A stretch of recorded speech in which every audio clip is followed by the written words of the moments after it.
इतिहास के पन्नों में एक युग चमकता है, भारत का स्वर्ण युग। ये केवल सत्ता का काल नहीं था, ये सभ्यता का उत्कर्ष था। यहां नगर सुरक्षित थे और जीवन शांत था। खेती, व्यापार और संस्कृति एक साथ फल फूल रहे थे। कला केवल सजावट नहीं, आत्मा की अभिव्यक्ति थी। ये युग शुरू हुआ गुप्त वंश के साथ। ज्ञान और शक्ति एक संतुलन में थे। भारत प्रवेश कर चुका था अपने स्वर्ण युग में।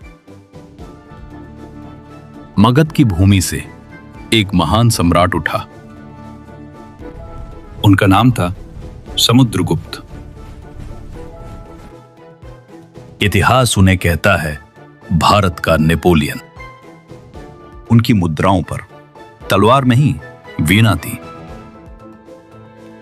वे युद्ध जीतते थे पर संस्कृति बसाते थे। उत्तर से दक्षिण तक उनकी विजय गूंजी। पराजित राजा भी उनका सम्मान करते थे। संगीत, काव्य और शक्ति एक साथ चले। समुद्रगुप्त ने एक पहचान बनाई। समुद्रगुप्त के बाद आया शांति का स्वर्ण काल। चंद्रगुप्त द्वितीय, विक्रमादित्य। उनके शासन में साम्राज्य निडर था। सड़कें सुरक्षित थीं, व्यापार निर्भय था। दरबार में थे नवरत्न, कालिदास जैसे महान महाकवि। इसी समय अपने अमर महाकाव्य लिख रहे थे। कला और साहित्य संरक्षित थे।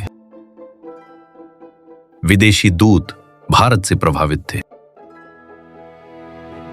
यह था स्वर्ण युग का शिखर। गुप्त युग गुरुओं का युग था। नालंदा विश्व का पहला विश्वविद्यालय। हजारों विद्यार्थी यहां पढ़ते थे। चीन और कोरिया से छात्र आते थे। दर्शन, तर्क, विज्ञान यहां सिखाए जाते थे। ज्ञान केवल संग्रह नहीं, संवाद था। पुस्तकालय ज्ञान का सागर था।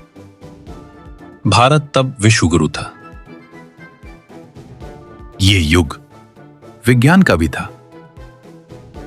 आर्यभट्ट ने शून्य को आकार दिया। उन्होंने कहा, पृथ्वी घूमती है।